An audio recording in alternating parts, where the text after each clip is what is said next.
있습니다. 북새통 주말 독서 경영 아카데미 진행하도록 하겠습니다. 제가 이거 북새통에는 교가가 있습니다. 교가가 있는데 저희가 이제 온라인에 잘 안 되다 보니까 서로 엿박자가 나서 제가 안 불렀는데 다른 곳에서 할 때는 저희가 교가를 부르고 합니다. 원래. 근데 한번 처음 오신 분들이나 아직 모르고 계신 분들이 있으실까 싶어서 한번 제가 잠깐 보여봐 드리도록 하겠습니다. 아시는 분들은 박수 치면서 책 읽겠다 다짐해도 바쁜 핑계 독서 못해 움켜쥔 채 성공 인생 제 아무리 좋다 해도 책 속에서 얻은 지혜 독서랑만 하오리까. 아리아리 동동 쓰리쓰리 동동 북새통 책 소리를 들으러 가세. 야야야야야야 야야야야야야야.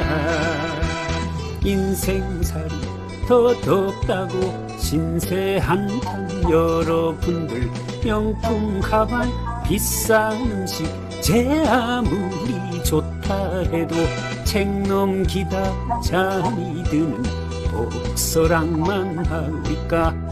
아리아리 동동 쓰리쓰리 동동 북새통 책 소리를 들어나 보세. 박수. 이게 아리랑목동이라는 노래를 약간 개사해서 제가 이 교가를 만들어서 지금도 어제도 저희 브라운 마이 라이프 칼리지에서 이 노래를 부르고 책을 하고 이렇게 했습니다. 책 읽겠다 다짐해도 바쁜 핑계 독서 못해. 사실 못하죠. 책 읽는 값이 책값이 비쌉니까? 책 읽는 시간값이 비쌉니까? 책 읽는 시간값이 훨씬 비싸죠. 책값은 15,000원, 20,000원 하면 사는데 책 한 권 사놓고 읽는데 얼마 걸리죠? 줄 잡아 한 달은 걸리고요. 마음먹은 사람들. 시간값이 훨씬 비싼 것입니다. 그래서 책 읽겠다 다짐해도 바쁜 핑계 독서 못해. 움켜쥔 채 성공 인생 제 아무리 좋다 해도 책 속에서 얻은 지혜 독서랑만 하오리까. 그렇죠. 그러니까 우리가 이제 나이가 들어갈수록 남은 게 없죠. 그러니까 인생살이 더덥다고 신세 한탄 여러분들. 요즘 뭐 전 국민의 70%가 우울감이 있다는데 명품 가방 비싼 음식 제 아무리 좋다 해도 책 넘기다 잠이 드는 독서랑만 하오리까. 책 넘기다 잠들 때의 그 깊은 수면 이것이 가장 행복한 상태다 이렇게 이야기를 할 수 있겠죠. 그래서 이런 생각으로 진행되는 것이니까 이렇게 마음을 다잡아 보시면 좋겠다라는 말씀을 드리고, 자, 오늘은 좋은 사람에게만 좋은 사람이면 돼라는 책으로 진행하겠습니다. 예전에 한번 우리가 했었던 책이긴 해요. 21년도인가 했었어요. 그러니까 꽤나 오래된 책이기도 한데 왜 이 책을 갑자기 골랐느냐면 제가 지난번에 빅터 프랭클의 죽음의 소용서에서를 할까 아니면 한병철 철학가의 불안사회라는 책을 할까 이제 고민을 하고 있었는데 너무 설명제를 앞두고 너무 무거울 것 같아서 조금 가볍게 특히나 명절에 가족들 만나시게 되면 서로가 서로에게 대하는 태도를 좀 어떻게 가져갈까라는 생각을 해보면서 이 책이 좋겠다 싶어서 선정을 했습니다. 말 그대로 잊지마 너는 이미 좋은 사람이야 라는 거죠.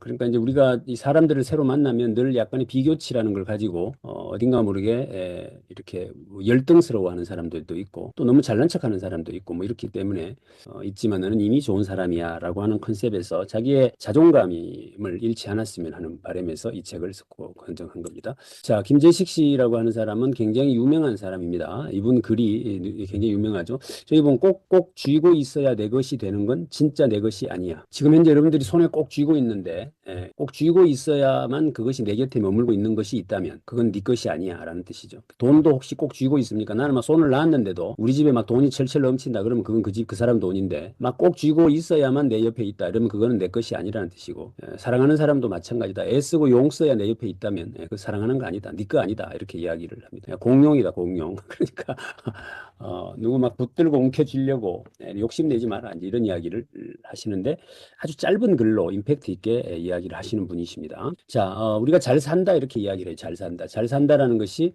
잘, 굿, 좋다 이런 뜻이고 산다는 사이라는 말의 뜻이라고 하죠. 그래서 사이가 좋으면 잘 산다 이렇게 말합니다. 그러니까 부부 간의 사이가 좋으면 잘 산다. 뭐 고부 간의 사이가 좋으면 잘 산다. 또 부모 자식 간의 사이가 좋으면 잘 산다 이렇게 말하죠. 돈이나 명예나 직장이 좋거나 권력이 있다고 해서 잘 산다고 하지는 않는 것이다 라고 하는 것이죠.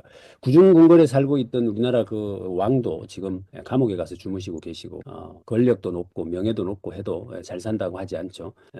또 뭐 천하의 좋은 직장을 다녀도 잘 산다고 하지 않습니다. 그 안에서 사이가 좋은 사람들을 잘 산다라고 하는 것인데, 자, 문제는 뭐냐면 지금 우리는 이 관계지수 NQ라고 하는 네트워크 퀘션트라고 하는 것에 대해서 좀 이렇게 집중돼 있는 경향이 있죠. 그러면 지금 만나고 있는 사람이 사이가 좋은 사람입니까? 아니면 사이가 좋아지려고 애쓰는 사람입니까? 아니면 사이가 좋으면 좋겠습니까? 이런 문제가 있죠. 그러니까 내가 지금 관계를 맺고 있는 사람이 어떤 사람이냐에 문제가 있는 것이고, 만나야 할 사람입니까? 만나지 말아야 할 사람입니까? 네, 이 문제도 고민스러울 부분이 있습니다. 그래서 이 세상은 일이 어려운 것이 아니라 관계가 어려운 것이다, 이렇게 이야기를 곧잘 하게 되는데, 그런 관점에서 이 책은 매우 좀 이렇게 시사성 있는 메시지를 많이 담고 있는 책이다, 이렇게 소개를 드리겠습니다. 오늘 사이가 좋아지는 것인가 참는 것인가, 사이가 좋은 사람끼리 만나야 하는가 노력해야 하는가, 사이가 왜 좋아져야 하는가, 이타적이어야 한다면 진정한 이타는 무엇인가, 뭐 이런 등등의 질문을 스스로 해보시면서 이 책을 한번 만나보시면 좋을 것 같습니다. 자, 프롤로그를 한번 보도록 할게요. 내 주변에 많은 것들은 내가 좋을 때 좋은 것이다. 내가 좋을 때 좋은 것이다. 나누어 줄 게 많으면 많을수록, 얻을 게 많으면 많을수록 그만큼 주변에 사람들이 모인다. 어릴 때 반짝 잘 살게 됐을 때 항상 북적북적 가난해지자 바람처럼 사라졌다. 사람 관계 다시 생각하게 되었다. 누군가에게 좋은 사람으로 보이려 애쓰는 것보다 나만의 가치를 지니고 있어야 한다고 생각하게 되었다. 어렵게 손을 잡아도 한쪽에서 손을 놓아버리면 쉽게 끝나는 게 사람의 관계다. 그러니 누군가를 곁에 두려 붙잡지 말고 내게 좋은 사람에게만 좋은 사람이면 된다. 여기 한마디 더 붙죠, 원래. 좋은 사람 만나기에도 우리 인생은 너무 짧다. 그 이야기가 따라 붙죠. 그러니까 좋은 사람 만나기도 바빠 죽겠는데 뭐 한다고 애써야 되는 사람 만난다고 돌아다니느냐, 이제 이 말을 하고 있는 것이고, 여기서 이제 파생된 말들도 굉장히 많이 있죠. 뭐죠? 대표적인 게 예, 네이클로버 찾고 돌아다닌다고 세이클로버 발로 이겨 죽인다, 뭐 이런 이야기들. 그러니까 네이클로버는 뭐죠? 행운이고, 세이클로버는 행복이다, 이렇게 이야기했죠. 그래서 행운 찾겠다고 행복 짓밟고 돌아다니지 마라, 뭐 이런 이야기를 우리가 곧잘 하는 것이죠. 자, 오늘은 같이 참여해서 같이 좀 읽어보는 시간을 많이 좀 가지려고 합니다. 그래서 외로움은 함께 할 때 더 자주 와. 요새 많이 외로우실 것 같은 우리 김성근 선생님께서 한번 읽어봐 주시면 좋을 것 같습니다. 애로움은 혼자 있을 때 오는 게, 애로움은 함께 할 때 더 자주 와. 애로움은 혼자 있을 때 오는 게 아니라 함께 있을 때 더 자주 온다. 애롭다는 건 혼자라는 뜻이 아니라 무언가 채워지지 않는 공허한 마음의 갈증 같은 것이다. 그래서 애로울 때는 사람의 기대려 하기보다 날 위한 것들을 찾는다. 좋아하는 음식을 먹거나 예쁜 옷을 입고 기분이 좋아하는 곳에 간다. 그렇게 나에게 집중하며 나와 함께 시간을 보낸다. 그러니까 그 외로움은 혼자 있을 때 오는 게 아니라 함께 있을 때 더 자주 온다. 가족이 모이면 오히려 더 외로울 때가 있죠. 왠지 그 속에서 내가 소외되고 있을 때 우리는 훨씬 더 외로움을 많이 느끼는 것 같습니다. 그러니까 외로움은 함께 있을 때 더 자주 온다라고 하는 거. 이것은 이제 두 가지 이유가 있죠. 누군가가 배려하지 않고 있거나 또는 자기 스스로 그 속에 융화될 수 있는 내면의 힘을 가지고 있지 못할 때 이런 일이 벌어진다라는 것들을 우리가 읽을 수 있는 것 같아요. 그래서 요즘 군중 속의 고독이라는 말도 자주 하는데, SNS를 그마에 해대고 밴드가 수백 개가 되고 가입했는 카톡방이 수십 개가 있지만 늘 외로움을 느끼는 것, 이렇게 외로움은 함께 있을 때 온다라는 것도 한번, 다음에 좋은 사람에게만 좋은 사람이면 돼. 이것은 늦바람 김 원장님께서 한번 읽어보실래요?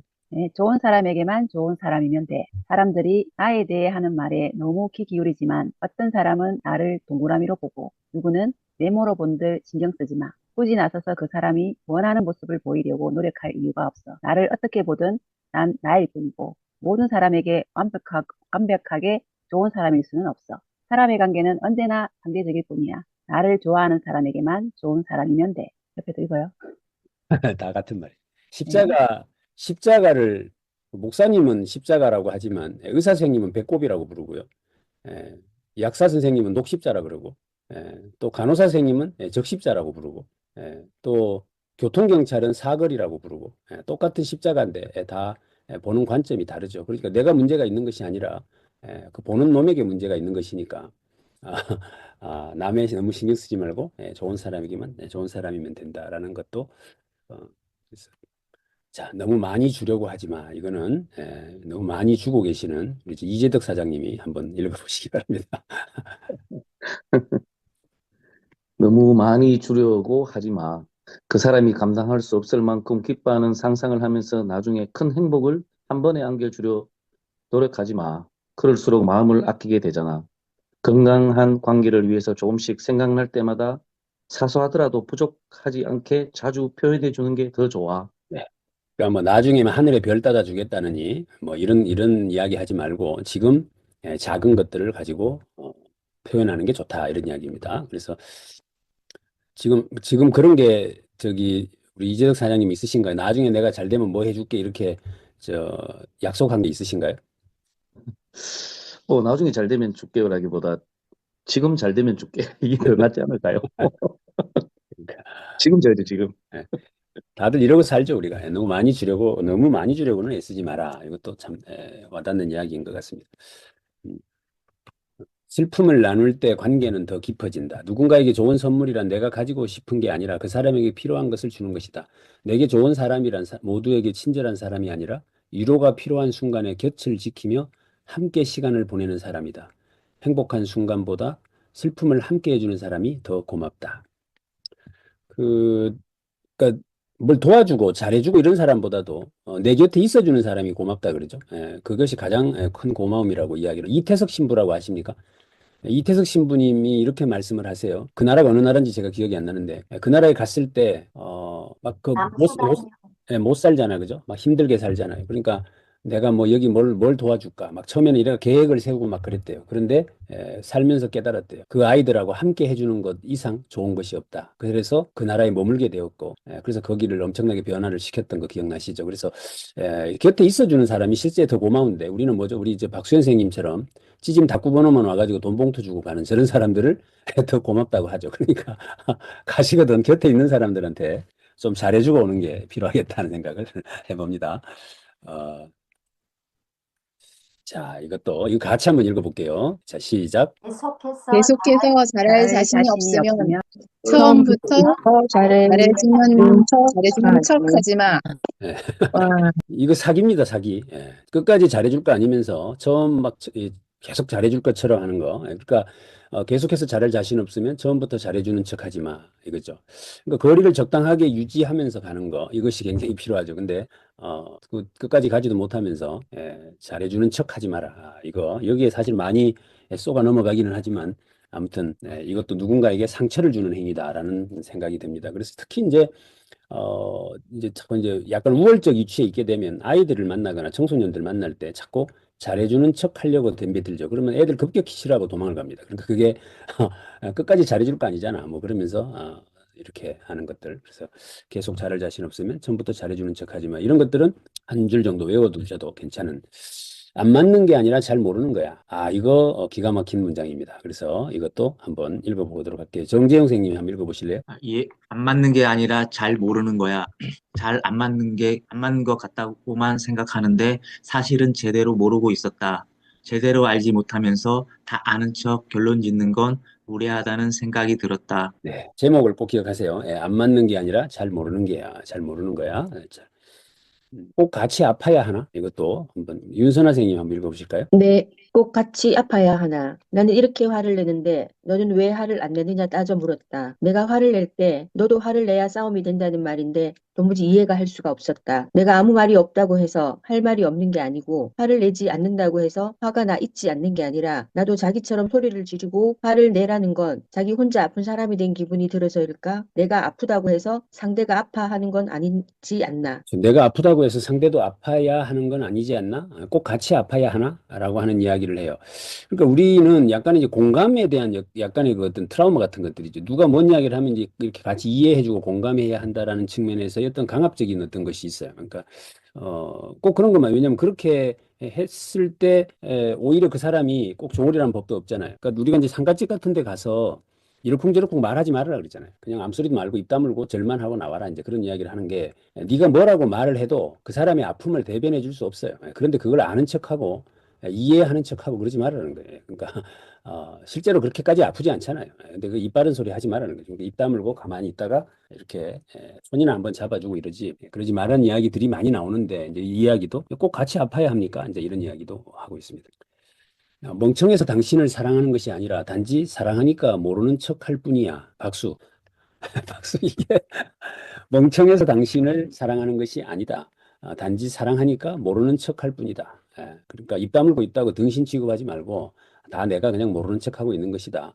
라고 하는 것으로 이해를 하시면 좋을 것 같습니다. 그래서 거절할 줄도 알아야 돼. 내가 할 수 없거나 하고 싶지 않은 일에 대한 부탁을 듣고 망설이지 마라. 그 부탁을 들어준다고 착한 사람이 되는 것이 아니고 한 번으로 끝나지 않는다. 즐겁게 해줄 수 있는 일이 아니면 즉시 거절하라. 그것이 서로의 관계를 지키는 일이다. 그렇죠? 여기서 부탁을 듣고 망설이지 마라. 그 부탁을 들어준다고 뭐 되는 거 아니다. 착한 사람 되는 거 아니다. 네 마음에서 우러나는 거 아니면 못하겠다고 단호하게 거절해라. 그것이 서로의 관계를 지키는 일이다. 이것도 요즘 우리 신세대들은 이런 거 굉장히 잘하는 것 같아요. 근데 아무래도 이제 우리 약간 그 누군가를 의식하면서 살아왔던 사람들은 이게 잘 아직도 안 되는 것 같은데, 들어주는 것만으로 힘이 돼. 누군가 너에게 아프다고 말하면 나도 아파봐서 안다고 말하지 마라. 내 얘기를 듣고 싶은 게 아니라 내 얘기를 들어달라는 거야. 위로는 꼭 말로 해야 하는 것이 아니라 그냥 곁에 있어주는 것만으로도 힘이 되니까. 그래서 나도 아파봐서 안다고. 이게 라떼죠, 라떼. 그러니까 이게 나도 아파봐서 안다라고 말하지 마라. 네 이야기를 듣고 싶은 게 아니라 내 얘기를 들어달라는 것이다. 저기 개들 제가 사진으로 넣어놨잖아요. 강아지들을. 쟤들이 인간이라는 이 가장 고등동물을 부려먹고 사는 이유가 뭐죠? 쟤들 어디 가서 일도 안 하잖아요. 저 늦바람 김 원장님 지금 쟤들 먹이 살린다고 매일 애쓰고 계시잖아요. 맞습니다. 근데 걔들이 그렇게 인간을 부려먹고 살 수 있는 이유가 뭐죠? 쟤들은 말을 안 해요. 들어주기만 하지. 그러니까 어디가서 말을 하지 않습니다. 그냥 인간이 뭐라고 해도 계속 들어주는 거죠. 그러니까 혼자 텔레비전을 24시간 틀어놔도 아무 소리도 안 하고 계속 그것만 들다 보고 있지 말을 안 한다는 거죠. 그래서 들어주는 능력으로 인간을 부려먹고 산다. 누구는? 개와 고양이는. 그러니까 이제 들어주는 능력이 훨씬 더 중요하다 이렇게 말할 수 있을 것 같습니다. 그래서 네 이야기를 듣고 싶은 게 아니라 내 얘기를 들어달라고 한다라고 하는 것. 어떻게 좀 가볍게 많이 이렇게 와닿으신가요? 저는 잘해주는 걸로는 부족해. 사랑이 애절해지는 순간은 그 사람과 함께하게 되었을 때가 아니라 그 사람을 잃을까 봐 두려워질 때이다. 대박. 이것도 사랑이 애절해지는 순간은 그 사람과 함께하게 되었을 때가 아니다. 그 사람을 잃어버릴까 두려워질 때다. 그러니까 지금 옆에 있는 여러분의 배우자가 이거 잡아놓은 물고기다라는 생각이 드는 순간 사랑은 없는 거죠. 그 거짓말 칠 거 없어요. 그러니까 이 인간이 내일이라도 떠난다고 하면 어떡하지? 요 생각이 들어야 애절한 사랑이 있는 것이고, 지가 가면 어딜 가겠냐 이 생각이 들면 그건 사랑하는 사이는 아니다. 그러니까 사랑이라는 것은 애절하지 않은 상태다. 이렇게 말할 수 있겠다. 그죠? 이거는 우리 여러 번 많이 다루었던 내용이다. 그죠? 뭐죠? 경탄할 짓을 상대가 하게 해라. 그래서 소설 오래오래라고 하는 책에 나오는 이야기를 우리가 여러 번 다루었습니다. 그래서 사랑을 지속시키는 유일한 방법이 뭐라고요? 김 원장님? 사랑이 우리가 보통 시효가 3년이라 그러잖아요. 그죠? 근데 3년이 지나면 사랑 호르몬이 분비되지 않는다고 하는데, 그 사랑 호르몬이 계속해서 분비되게 하는 방법을 우리가 여러 번 배웠죠. 뭐였죠? 떠나갈 것처럼 하라. 떠나갈 것 같은 느낌을 줘라. 그렇죠. 그래서 여기 보면 사랑을 잃을까 봐 두려워질 때 애절해진다, 사랑은. 이것을 우리가 자, 여기 이제 한 문장이 돼 있습니다. 내 사람들만으로도 인생은 벅차. 내 사람들만으로도 인생은 벅차. 이런 것들 하나 붓글씨로 멋있게 써가지고 집에 하나 이렇게 걸어 놓으세요. 그러면 이게 뭐예요? 가족들 사랑하기도 바빠 죽겠는데 뭐 한다고 딴 집 사람들 뭐 챙기고 댕기고 돌아다니느냐 이런 이야기죠. 그래서 내 사람들만으로도 인생은 벅차다 이런 이야기. 시간은 한정돼 있어. 너무 많은 사람과 시간을 보내려고 바쁘게 살지 않아도 된다. 사람이 재산일 수도 있지만 그건 수량을 의미하지는 않는다. 모두가 나를 좋아하지 않아도 된다. 나를 알아봐주는 사람 한 사람이면 된다. 한정된 시간을 많은 곳에 조금씩 나누어 보내지 말고 나를 소중하게 생각하는 사람과 많은 시간을 보내는데 집중하자라고 하는 거. 미니멀 라이프라고 하는 개념이 있죠. 그러니까 이 삶을 소유하려고 하지 말고 아주 심플하게 살아야 한다라는 식의 이 논리가 언제 나왔다고 말씀드렸죠, 제가? 이 이야기 언제부터 나온 거죠? 일명 소확행, 미니멀 라이프 뭐 이런 이야기들. 이게 언제 나온 이야기냐면 2011년도에 도쿄에 대지진이 났을 때, 대지진 바깥에 가가지고 돈 막 벌어다가 아파트 사고 그 안에 뭐 거실에다가 뭐 LED TV 막 100인치짜리 걸어놓고 그죠? 그리고 막 오디오 세트 막 몇 천만 원 주고 사다가 틀어놓고 뭐 이래가지고 이제 그거 한다고 쇠가 빠지게 사는 거 아니에요. 근데 그 벽걸이형 TV 밑에서 누워가지고 텔레비 보던 내 남편이 지진이 와가지고 벽걸이 TV가 떨어져가 그거 깔리 죽어버렸어요. 그걸 전 국민이 목도한 거죠 그때. 그걸 보면서 야, 이거 인생 이거 별거 아니네 이제 이 생각을 하게 된 거죠. 그러면서 굳이 뭔가를 소유하려고 애쓸 거 없다. 미니멀 라이프로 가야 된다라는 이제 전체적인 분위기가 형성되기 시작하면서 이게 이제 유행을 탄 건데, 이제 그런 이야기도 여기 보면, 막뭐 사람들 만난다고 산천초목을 뛰어다니고 막 이렇게 살잖아요. 그래서 그러지 마라. 내 사람들만으로도 인생은 벅차다라는 이야기. 자, 이거는 또 누가 한번 읽어보실까요? 우리 가장 침묵을 많이 하시는 분이 정원영 선생님 한번 읽어봐 주실래요? 요새 정원영 선생님 침묵을 지키고 계셔가지고. 네, 보안 앱을 못 꺼가지고 지금 영상이 안 되는데 일단 감사합니다. 침묵은 금이 아니야. 사람들과의 관계에서 믿음이 사라지는 건 침묵으로부터 시작된다. 일을 크게 만들고 싶지 않거나 부딪히고 싶지 않아 말을 하지 않는다면 상대는 그 순간 혼자만의 상상과 불안함으로 또 다른 오해와 분노가 생기기도 한다. 네. 그래서 우린 침묵이 금이다 이렇게 이야기하는데 침묵은 금이 아니다. 일을 크게 만들고 싶지 않거나 부딪히고 싶지 않아 말을 하지 않는다면 상대는 그 순간 혼자만의 상상과 불안함으로 또 다른 오해와 분노가 생기기도 한다. 그죠? 이건 뭐 말을 해라 말을 말을 해야 알아듣지 뭐 이렇게 하는 이야기 하는데 맞는 것 같아요. 자, 이건 또 포장지보다 알맹이가 중요해. 이거를 또 누가 한번 읽어봐 주실까요? 자, 우리 달빛과 함께 주물님께서 한번 읽어봐 주실래요? 네. 포장지보다 알맹이가 중요해. 보여줄 게 없는 사람일수록 보여줘야 하는 이력서가 길다. 내세울 것 없는 사람일수록 누군지도 모르는 사람 자랑을 한다. 서열이 중요하다고 생각하는 사람일수록 자기 이름을 말할 때 어디 대표입니다 라고 한다. 자존감이 낮은 사람일수록 자기를 포장하는 것을 중요하게 생각한다. 자, 이제 우리가 그 명절날 이제 뭐 사람들, 친구들 막 이렇게 만나게 되면 이제 제일 많이 하는 질문이 너 뭐 하냐? 뭐 이제 서로 이제 자기 이렇게 이야기하는 일들이 벌어지죠. 이때 내세울 것 없는 사람일수록 누군지도 모르는 사람 자랑을 한다.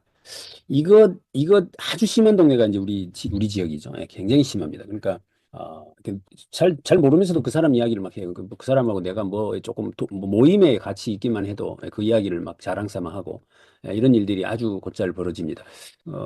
어제도 제가 이제 그 대구시 청소년 단체 협의회라고 이제 거기에 저희가 이제 제가 멤버에서 가봤더니 거기 한 사람들이 뭐 좀 많이 모였던데 만나면 자기 이야기를 하는 게 아니라 누구 아십니까부터 시작해요.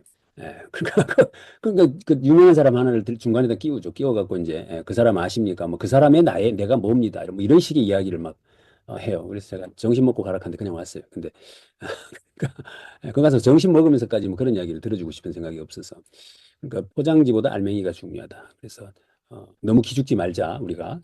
그 이번 사람들 만나도 누가 막 자기 화려하게 자랑을 해도 그거 가지고 너무 기죽거나 이러지 말자. 오히려 뭐다? 알맹이가 없어서 저러는구나라고 생각을 하자라는 거. 자, 이것도 박은주 선생님이 한번 읽어보실까요? 네, 게으른 게 아니라 지친 거야. 당신은 게으른 것이 아니라 지쳐 있을지 모른다. 익숙하게 하던 일도 더뎌지고 즐겁게 하던 일들도 재미가 없다. 무엇을 해야 하는지 알고 있지만 아무것도 할 수 없을 때가 있다. 아침이 오지 않기를 바랄 때도 있다. 당신은 게으른 것이 아니라 마음이 아픈 것인지 모른다. 우울한 것일지도 모른다. 혼자 길을 나서라. 그리고 누군가를 만나라. 쓰러지기 전에 살펴주고 보듬어 주어야 한다. 이거 저는 이 정리할 때 가장 마음에 와닿는 문장 중에 하나예요. 게으른 게 아니라 지친 거야. 이거 혹시 자제분들한테 한번 해보세요. 우리는 우리 아이들 이제 볼 때 이제 자꾸 저부터도 자꾸 게으른 것으로 보여져요, 눈에. 근데 그게 게으른 게 아니라 지친 거일 수도 있다라는 거죠. 그래서 이 이야기를 한번 하면 아마 눈물이 그렁그렁해질 겁니다, 사람들이. 그래서 너 지금 지쳐 있구나. 네가 지금 게으른 것이 아니라 지쳐 있구나. 이렇게 한마디 해주면 굉장히 다들 좋아할 것 같다는 생각이 듭니다. 자, 터널은 지나가는 길의 일부 1분, 살다 보면 영원히 끝나지 않을 것 같은 앞이 보이지 않는 어두운 긴 터널을 지나는 시간이 있다. 터널은 지나가는 길의 일부일 뿐이며 끝에는 반드시 또 다른 세상이 있다는 어쩌면 너무나도 당연한 믿음 때문일 것이다. 라는 거죠. 그렇죠. 터널은 끝이 있으니까 터널입니다. 끝이 없으면 터널이 아니죠. 그건 함정이죠. 그러니까 우리가 살다가 터널을 만나더라도 끝은 있다라는 생각을 좀 가질 필요가 있겠다. 지나가는 길이다라는 것. 자, 장점이 때론 맹점이 되기도 해라고 하는 글을 또 한번 누가 읽어봐 주시도록 할게요. 지금 보자. 정재용 선생님 한번 읽어봐 주실래요? 장점이 때론 맹점이 되기도 해. 장점은 좋고 단점은 나쁘다. 나누어 말하지 말자. 살다 보면 때로는 장점이 단점이 되기도, 단점이 장점이 되기도 한다. 누구는 장점이 인생이 꼬이기도 하고 누구는 단점이 행복해지기도 한다. 사람은 모든 장단점을 타고나지만 어떻게 사느냐는 자기의 몫인 것이다. 네. 장점이 때로는 맹점이 되기도 한다라고 해요. 여기 제가 이렇게 그 그림을 하나 찾다 보니까, 재밌는 이야기가 하나 있어서 제가 책이 없지만 한번 삽입을 해놔봤는데, 1986년 6월 달에, 그 브라질에서 오페라단 아이디를 공연하고 있었을 때인데, 당시 여기 오케스트라 주의자와 연주자들 간의 사이가 굉장히 나빴었다 그래요. 그래서 공연하는 당일날 주의자와 연주자들이 리허설 때부터 이제 서로 말다툼을 했다고 합니다. 그래서 이제 화가 난 주의자가 급기야 공연 도중 몸이 아프다는 핑계를 대고 공연장을 나가버렸다 그래요. 그 주의자 분께서.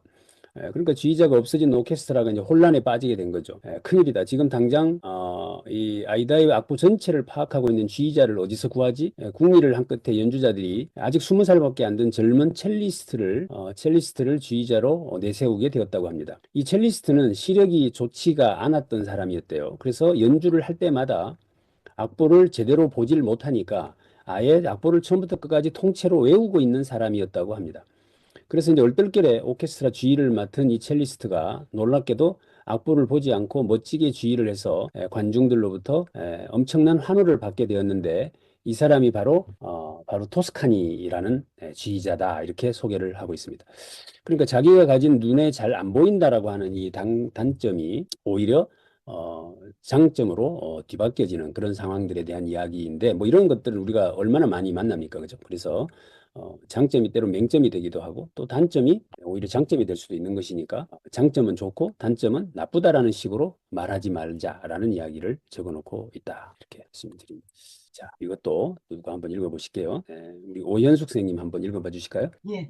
비중 없는 조연들은 지나가게 두자. 누군가에게 사랑을 받고 인정받으려 애쓰기보다 나를 먼저 보듬어주고 인정하며 사랑하자. 어차피 그 누군가라는 대상은 계속해서 바뀌기 마련이다. 내가 스스로에게 당당할 때 그 누군가에게도 인정받고 사랑받는 사람이 된다. 네. 감사합니다. 감사합니다. 보이스 톤 좋으세요, 그죠? 비중 없는 조언들은 지나가게 두자. 그렇죠. 내가 주인공이고, 다른 조연들이 내 옆을 왔다 갔다 하는 것이니까, 그 조연들에 너무 애쓰고, 뭐 이렇게 할 거 없다, 이제 이런 맥락의 이야기입니다. 그래서 비중 없는 조연들은 지나가게 두자. 우리 그 이야기하는 것 중에 뭐가 있죠? 그 100몇 살 먹은 영감님한테 옛날 뽀빠이 이상용 씨가 질문을 했잖아요. 그 100몇 년을 살아오시는 동안에 그 미운 사람 없었습니까? 이랬더니, 아유, 왜 없어? 이러잖아요. 그거 다 어떻게 하셨어요? 이랬더니 그냥 가만 냅더니 다 뒤지대 이러잖아요. 그래가지고 가만 냅뒀더니 알아서 다 죽더라. 뭐 그러니까 신경 쓰지 말라. 이제 그런 이야기를 한마디 이렇게 툭 하는데 굉장히 임팩트 있었던 것 같아요. 자, 이것도 달빛과 함께 춤을 한번 읽어보실까요? 네.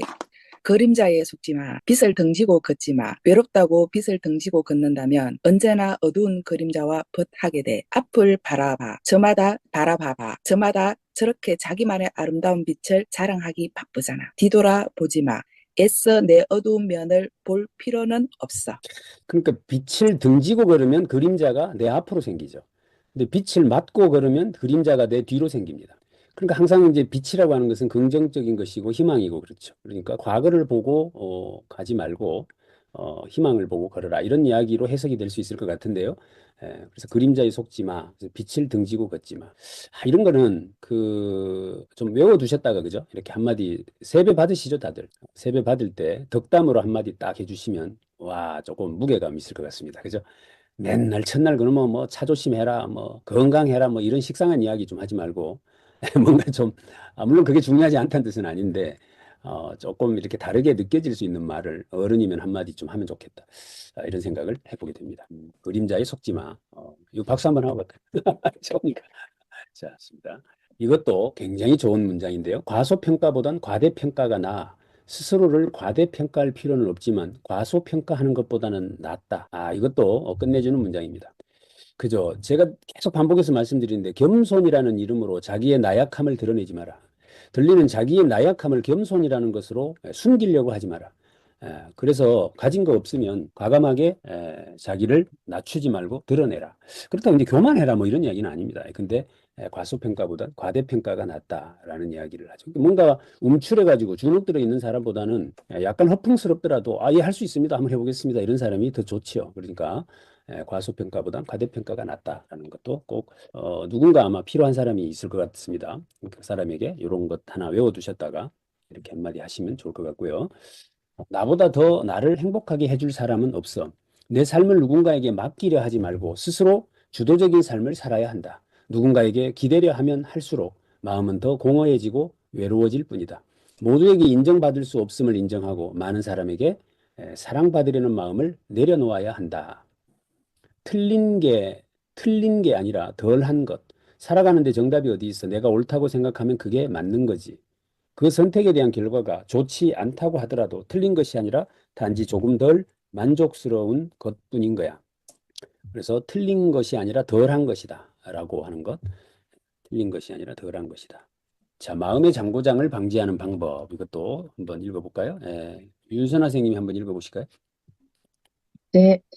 마음의 장고장을 방지하는 방법. 웃고 싶으면 웃고 울고 싶으면 울어도 된다. 힘들면 쉬어가고 방법을 모르겠다면 잠시 물면 된다. 내 몸에서 보내는 신호를 감추거나 참지 않고 감정에 솔직하게 반응해야 마음의 고장이 없다. 그러니까 그렇죠.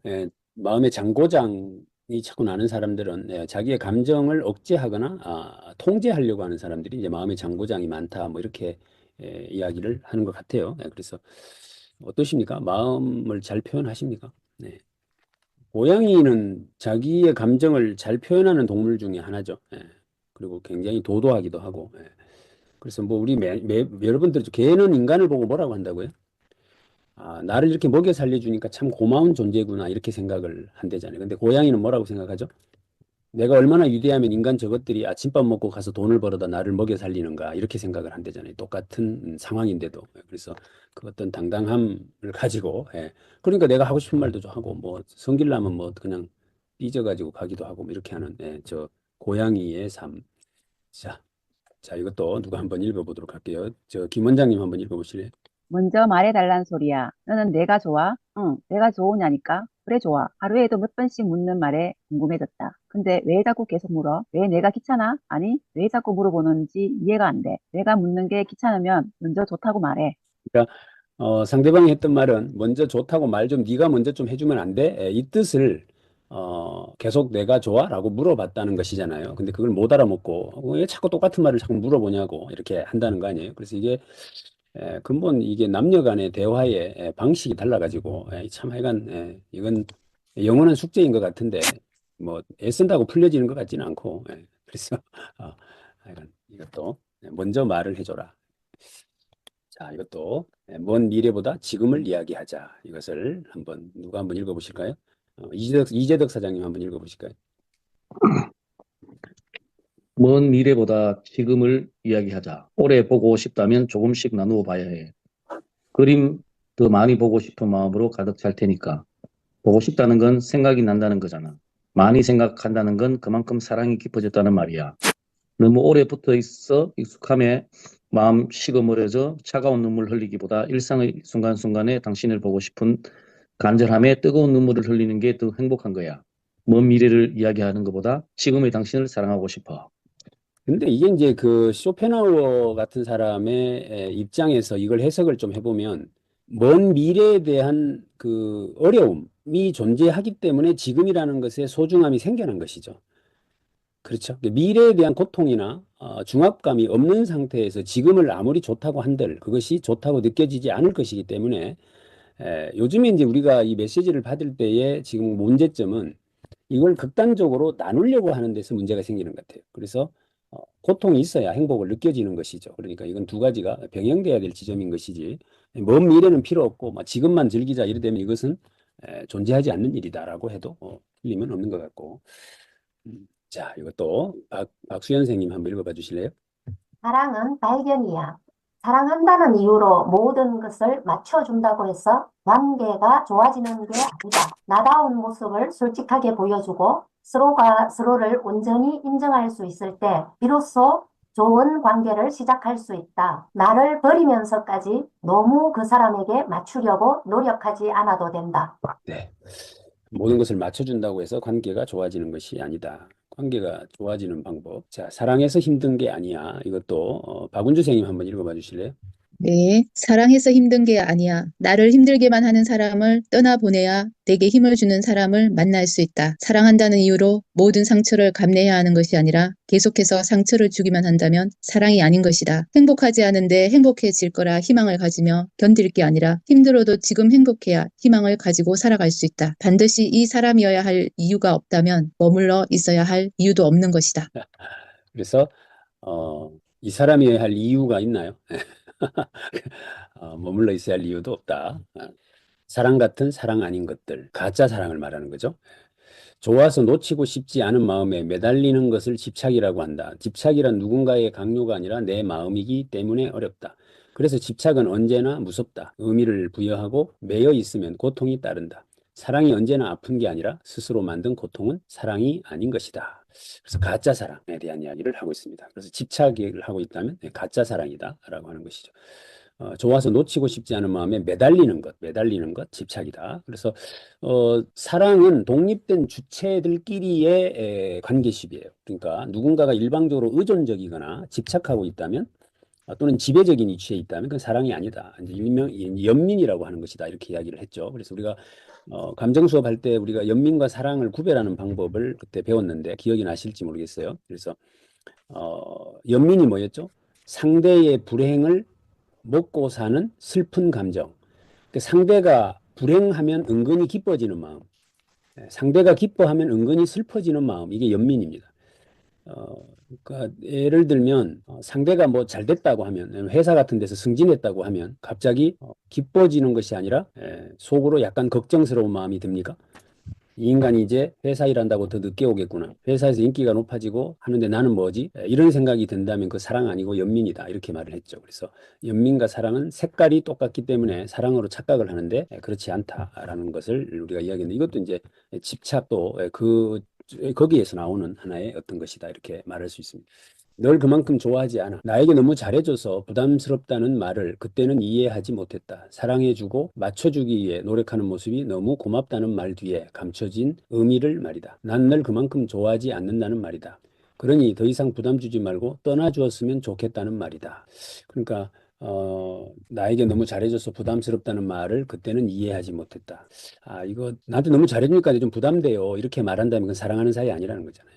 그러니까 누군가가 나에게 사랑을 베풀면 그것을 다 받아들일 수 있어야 되고, 왜 또 나도 그만큼 할 거니까. 그걸 미안하다거나 또는 너무 잘해주면 부담스러워요. 이렇게 말하는 사람은 나를 좋아하는 사람 아니다라고 봐야 된다라는 거죠. 그러니까 누가 선물 주면 뭘 이런 걸 주십니까? 이러면서 거부하지 말고 받으시고 자기도 그만큼 하면 되고 이제 이런 거죠. 그런데 그것이 약속되어지지 않으면 그것은 사랑하는 사이는 아니다라는 이야기를 하고 있습니다. 그래서 그 가족끼리는 미안하다 또는 뭐 이런 이야기 안 한다 그러잖아요. 이것도 우리 심리학에서 굉장히 중요하게 다루는 분야입니다. 제가 심리학을 전공한 사람은 아니지만 내가 예를 들면 그 어떤 교수님에게 제가 어떤 칭찬이나 선물을 받았어요. 이때 감사합니다라고 하는 게 아니라는 거잖아요. 이게 우리는 잘못 알고 있어서 그걸 감사합니다라고 하는 건데, 감사합니다라는 말을 할 때 그것은 오케이 알겠다. 네가 나한테 이렇게 했으니 나도 네한테 요만큼 한다라고 하는 거리를 유지하려고 하는 심리에서 나온 거라는 거예요.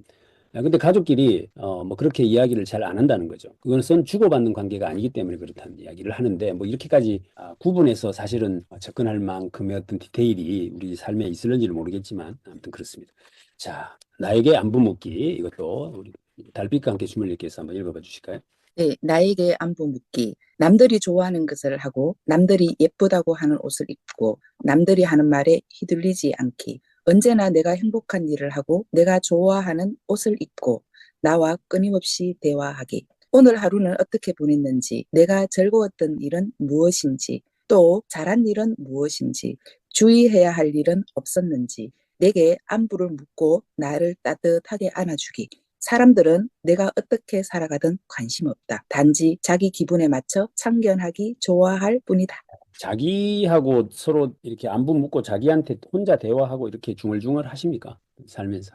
이거 의외로 한 번씩 해보면 재밌어요. 니 진짜 고생 많다. 뭐 이런 이야기 한번 하면 지가 말하고 지가 울고 막 그래. 그러니까 자기와의 대화를 좀 이렇게 자주 해보면 좋을 것 같아요. 돌아보니 나를 망친 건 나더라. 보통 삶이 망가지는 이유 중에 하나는 내려놓지 못하는 데 있다. 그동안의 정성과 시간이 아까워 힘들고 어려운 고통의 시간을 보내면서도 멈추지 못하는 것이다. 하는. 그래서 돌아보니 나를 망친 건 나더라. 이렇게 멈추지 못했기 때문에 일어나는 일들이다.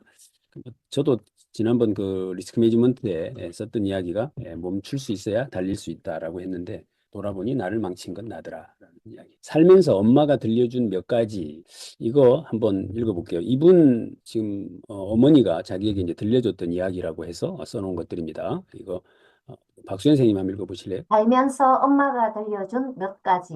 하나, 재능이 많으면 끼니 걱정하며 산다. 하나, 몸에 무기 가지고 다니지 마라. 욱 할 수 있다. 하나, 남들이 하는 좋은 칭찬은 흘려 들어라. 이용해라. 하나, 좋은 것만 보고 긍정의 말만 들어라. 하나, 내가 좋아하는 사람 말고 나를 사랑하는 사람을 만나거든 고맙고 귀하게 여겨라. 그러니까 어때 이 유명한 작가가 탄생하는데 또 뒤에 보면 엄마가 있다는 사실이 느껴지시죠? 엄마가 좀 남다른 것 같아요. 그러니까 재능이 많으면 끼니 걱정한다. 그러니까 막 애쓰지 마라. 이제 그런 이야기를 어려서부터 했다는 것이고, 그리고 뭐 네가 좋아하는 거 하나에 집중해라. 이제 이런 이야기를 했고, 몸에 무기 가지고 다니지 마라. 혹시 욱할 수 있다. 그게 네 인생을 어떤 나락으로 떨어뜨릴 수 있으니까 절대 몸에 무기 가지고 다니지 마라. 이제 이런 이야기를 하셨다 그러고, 남들이 칭찬하면 흘려들어라. 왜? 너를 이용해 먹으려고 그러는 것이다. 이거 그죠? 남들이 나를 칭찬하면 사실 그런 의미가 있죠, 다소니. 근데 좋은 것만 보고 긍정의 말만 들어라. 그다음 내가 좋아하는 사람 말고는 나를 사랑하는 사람을 만나거든 고맙고 귀하게 여겨라. 그러니까 내가 좋아하는 사람 말고 나를 사랑하는 사람을 만나라. 이 이야기죠. 그래서 이런 이야기를 어려서부터 듣고 자랐다라고 이야기를 하십니까? 여러분들은 어떤 게 가장 마음에 드십니까? 혹은 나는 지금 내 자녀들에게 어떤 말을 하고 있습니까? 이제 이런 거 생각해 보면 좋겠고. 김어준 씨 아시죠? 김어준 씨. 김어준 씨가 이런 말을 해요. 대학교에 이제 시험에 떨어졌죠, 그 사람이. 떨어져가지고 이제 화장실에 들어가서 문을 걸어 잠그고 막 울었다잖아요. 울고 있었더니 엄마가, 보통 사람 같으면 야, 문 열어라, 임마, 문 열어, 막 이렇게 했지 않았겠어요. 근데 이 엄마가 문짝을 뜯어버렸대요. 문짝을 뜯고 들어와 버렸대요. 그러니까 갑자기 얼마나 당황스러웠겠어요, 울다가. 그래가지고 하는 말이 내가 이까지 대학 시험에 떨어지면 울라고 너를 가르친 적이 없는데 대학이 그까짓 게 뭐라고 여기 울고 앉았냐 라고 막 소리를 지르시더래요. 그래서 이제 김어준 씨가 이제 그때 이렇게 말을 했대잖아요. 고3인 아들한테 도시락 한 번 안 싸준 엄마가 뭘 나한테 가르친 게 있다고 그러냐고 이제 대들었던 모양이죠. 그랬더니 엄마가 하는 말이 그것도 맞네 이러면서 쿨하게 그냥 인정을 하더라는 거예요. 그 순간 김어준 씨가 깨달았대요. 아, 삶은 심각한 게 아니구나. 우리 엄마 봐라. 우리 엄마 보니까 도시락도 한 번 안 싸주더니 뭐 자기가 뭘 했는 것처럼 막 큰 소리 치고 자기 마음에 안 들면 화장실 문짝 뜯어버리고 아, 저렇게 사는 거구나. 저래 살아도 아무 문제가 없구나라는 걸 깨달았대잖아요. 그래서 그 사람은 그 뒤로 일체 자기 연민에 빠지지 않았다. 이게 굉장히 중요한 얘기. 자기 연민에 빠지지 않았다. 그러니까 자기 자신을 약간 슬픈 표정을 짓고 돌아다녀야 사람들에게 밥이라도 얻어먹고 누가 위로라도 해주고 걱정도 해주고 하니까 은근히 자기를 약간 나약한 존재인 것처럼 치장하고 다니는 사람들이 있어요. 이거 하지 않았대요, 김어준 씨는. 그러니까 내 인생 내 쪼대로 산다. 이것을 해서 지금은 대한민국의 계엄령 발동하면 잡아가둬야 될 요주의 인물까지 성공을 하는 이런 일이 벌어졌죠. 아, 이번에 계엄령 선포한데 왜 저는 명단에 없냐 이 말이에요. 이건 제가 사회에 영향력이 제로이기 때문에 그게 없는 거 아니에요. 그래서 그러니까 멋지게 살고 있다 이런 생각을 해보게 되는데 아무튼 우리도 뭐 공부 열심히 해라 이런 이야기 말고 이런 이야기들을 한번 해보는 것도 좋겠다는 생각을 해봅니다. 재능이 많으면 끼니 걱정하며 산다 이런 이야기도. 자, 행복이란 밤에 자려고 누웠을 때 바로 잠들 수 있는 것이다. 더 남았다고 생각할 것도 없고 미쳤다고 생각할 것도 아닌 그냥 제로의 상태. 편안하게 눈 감을 수 있는 밤, 그게 행복이 아닐까 싶다. 이렇게 적어놓고 있습니다. 밤에 잠자려고 누웠는데 아무 생각 없이 바로 잠을 잘 수 있다. 이것이 가장 행복이다. 이게 무슨 말이에요? 그러니까 여러분들은 잠자리 누워가지고 바로 주무십니까? 그러면 그 사람이 얼마나 열심히 살았으면 그렇겠어요. 그죠? 하루 종일 낮잠이나 자고 텔레비나 보고 막 이러다가 잠자려고 하면 이러면 잠이 옵니까? 그죠? 그러니까 잠자는데 막 애를 먹고 이렇게 하는 경우들도 있다고 하는데 아무튼 여기에서는 그런 이야기를 지금 하고 있고 실제 자기 개발하시는 분들은 이렇게 이야기를 하죠. 빨리 아침이 왔으면 좋겠다라고 생각한다면 당신은 성공한 사람이다. 제가 볼 때 우리 이재덕 사장님 같은 분들은 빨리 아침이 왔으면 좋겠다 이 생각이 드실 것 같아요. 왜? 내일 아침에 막 돈이 또 막 들어올 걸 생각하면 밤이 얼마나 지겹겠어. 그죠? 그러니까 이게 빨리 아침이 왔으면 좋겠다 이런 바람. 이런 뭔가 기다려지는 것이 있는 사람들 행복하다라고 하기도 하는데 여기서는 편안하게 잠들 수 있으면 우리 이제 렘 수면이라 수면이라는 이야기 많이 들으시죠? 렘 수면. 이것이 이제 의식과 무의식이 제로인 상태가 되어지는 어떤 그 지점이 있다는 거죠. 수면을 잠을 잘 때. 그때가 가장 수면 효과가 높다고 하는데 뭐 그런 이야기들로를 형식적 지식을 요약해서 그냥 시로 이렇게 쉽게 풀어버리잖아요. 그러니까 인문학자의 장점은 과학자보다 심플해요. 그죠? 어떻게 이야기를 쉽게 전달하는 부분이 있다라는 것들도. 자, 이제 마지막인 것 같은데요. 일단 해보자는 마음이 더 중요해. 이거 달빛과 함께 춤을님께서 한번 읽어봐 주실래요? 예, 일단 해보자는 마음이 더 중요해. 너무 잘해야겠다는 생각으로 살면 항상 불안 속에서 외롭게 살게 된다. 무엇을 해도 실패하지 않으려 하고 모든 일은 완벽하게 끝나야 하며 사람들과의 관계에서도 실수하지 않으려 기를 쓰고 사소한 문제도 오랫동안 깊이 생각난다. 너무 완벽하게 살려고 하면 항상 자책하게 된다. 엄한 규칙을 세워 스스로를 가두며 살게 된다. 잘 하는 것과 잘 사는 것은 다른 문제다. 예. 이렇게 마지막 종점에 잘 하는 것과 잘 사는 것은 다른 문제다. 그죠? 그러니까, 뭐 공부 잘하는 거하고 잘 사는 거하고 관계 없잖아요. 그렇지 않나요? 말 잘하는 거하고 인간관계 좋은 거하고 관계 없잖아요. 그죠? 그러니까, 잘 하는 것과 잘 사는 것은 다른 문제다라고 하는 이야기로 이 책은 마무리를 하고 있습니다. 그래서 일단, 해보자. 잘 하면 하려고 하지 말고, 못해도 일단 들이대보자라고 하는 개념에서 생각을 해볼 수 있는. 자, 이렇게 해서 좀 가볍게 짧은 글들 좀 이렇게 만나 보셨습니다. 어떠셨는지 모르겠는데